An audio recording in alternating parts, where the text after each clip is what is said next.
This video is for you if you feel fear when talking to camera, and the fear is either preventing you from talking to camera in the first place, or it's this sort of anxiety that shows up when you talk to camera and it prevents you from delivering the message with the impact that you want, prevents you from being yourself and really showing up as the person you want to be. So we have to look at fear as not something to be overcome and gotten rid of, but instead something to be constantly worked with. Now, when I first heard this sort of description of fear, I sort of felt a bit disappointed. I was like, what? I have to sort of constantly work with my fear? That sucks. I don't want to do that. I want to just not have fear and just be like the most confident version of myself the whole time. But when I made this shift that I'm about to share with you, I realized that actually this is what really makes me feel alive, and it's what makes this human experience so fulfilling. And it actually is a key to living a more fulfilled life and doing things that you really genuinely want to do, that your fear is holding you back from doing. And in this case, it's the talking to camera, it's the showing up and building our personal brands, building our audiences as entrepreneurs and creators. And if the fear is preventing you from doing that, either in the first place or like wholeheartedly, then it's definitely something that we need to be working on and we need to overcome. So the basic process of dealing with fear and anxiety as it comes up in terms of talking to camera is seeing it and feeling it as a sensation. And so fear can often manifest as thoughts. And those thoughts might be like limiting beliefs, like I'm not good enough, I shouldn't be doing this, or a sort of just general like beating ourselves up. And these thoughts can be incredibly debilitating if we listen to them. So what most people do is they try and sort of work on this in the realm of thinking. So they might start responding to their own thoughts and sort of being like, no, I can do this. No, I am worth it. Or no, I'm not going to pay attention to you. I'm going to, I am good. I'm great. Right? And this, it can work. It can be good sometimes, but it often actually just gets you more in your head because you're just playing this ping pong with thoughts. And it doesn't really get to the root of the issue. Instead, we want to see fear as a sensation and just paying attention to the sensation of fear in your body. And so when you think of something that makes you fearful, in this case, imagine yourself talking to camera, then just pay attention to where you feel it in your body. It might be a tightness across your chest, a constriction in your throat, butterflies in your stomach, something like that. And when that fear comes up, I'd invite you to just pay attention to it and notice it without judgment. And if you're new to this way of experiencing fear, it might be quite hard to stop thinking and constantly judging your fear as bad. Why am I so scared of this? I shouldn't be feeling this. It's like, I shouldn't be. It's quite a funny way of actually denying an inherent part of your human experience, right? It's like, I shouldn't be having this human experience. Well, yes, you should. It's fine. It's great. And so paying attention to that fear. And then as you feel it, staying with it. And unsurprisingly, what will happen is that you will feel scared because that's what the feeling is, right? But as you go into that, you start feeling the fear. And whenever you feel something, it's usually way better than when you're denying the feeling of something. So what's debilitating about your experience of fear and anxiety when you speak on camera isn't the fear itself, it's the denial of the fear itself. It's the resistance to the fear.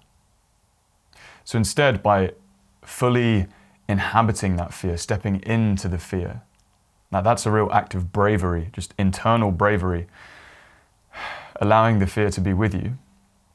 And for example, right now, I'm I don't know, I can't see how long this has been recording for, but maybe I'm like 2 minutes, 3 minutes into this video, And I'm starting to feel a fear of like, oh, I think this has gone pretty good so far. I'm scared that I'm going to mess up, or I'm scared I'm going to lose my train of thought. If I just paid attention to those thoughts and like went down that rabbit hole of like, oh yeah, what happens if, then I'm literally losing my train of thought, right? So it's not good. Instead, I'm feeling where that fear comes up. And as I'm talking to you, I'm feeling this fear in my chest. It's like, oh, what happens if I fuck up? So again, I could go to the thoughts and I could tell myself, well, nothing will happen if you mess up. You know, it's fine. You could just do it again. But then I'm still in the realm of thinking. So instead, I'm feeling the sensation in my chest. And as I'm talking to you, I'm feeling that feeling. Now, an amazing thing that happens here is that when we talk through our fear and with our fear, what happens? It makes us authentic, because we are talking in alignment with our emotions. So isn't that incredible? By feeling the resistance and the fear, it's making me more authentic. That is what I was talking about before. That makes this a really powerful part of being a human. It's feeling the emotion and doing it with the emotion. Being like, hey, you don't literally have to say it, like, hey, I'm scared right now. Like, I didn't have to say that, but you were still feeling it, right? You were still feeling a sense of authenticity. Maybe you couldn't tell that I was feeling fear, but you might have really thought I was aligned or being sort of slightly vulnerable in the way I was delivering, right? And, you know, I'm not saying you did think that. It's part of your own subjective experience, right? But as you're working with fear, something magical can start to happen, because it not only sort of unlocks that authenticity piece, but it also unlocks a lot of mental clarity.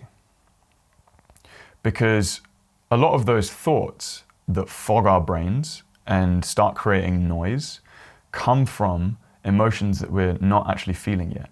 So if you've ever had a time when you've been angry, but the anger felt repressed and it was sort of coming out either in this like passive aggressive way or in this just sort of like pent up way because you're swallowing it down, how active is your mind in that situation? Your mind is constantly like blaming and fighting and coming up with things you should have said, and it's so active. But when you actually feel that anger and you let it out, and maybe that looks like, I don't know, punching a punching bag or breaking down in tears for a little bit, whatever it might be, after that, what are you going to have? You're going to have clarity. You're going to be like, okay, I didn't need to be angry at that person, or actually, I've just fully put it behind me in an embodied level, and I'm ready to just move on to the next thing and not let it weigh me down. So by feeling the resistance and fear, we access this amazing mental clarity that allows us to deliver our message with more purpose as well. So I'd really invite you to try that next time that you speak on camera. Is either it's preventing you to do this exercise and feel it before you record, or if it comes up whilst you talk to camera, what happens if you go into that fear and just feel the sensation of that fear, and then allow yourself to talk through that when you are speaking. I'm launching the second cohort of the Natural Speaking System in September.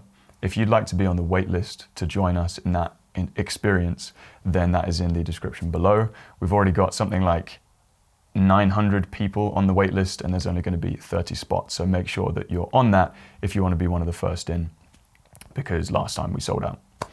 I've also got a free Speak Like This to Get Views and Make Sales PDF that's here.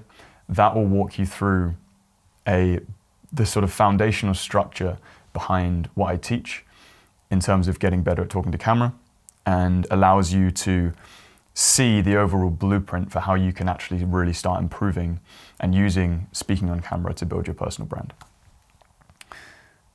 If you would like to learn how to stop trying so hard when you are talking to camera and allow yourself to more effortlessly present in a way that aligns with yourself whilst actually having a positive ROI in your business, check out this video next.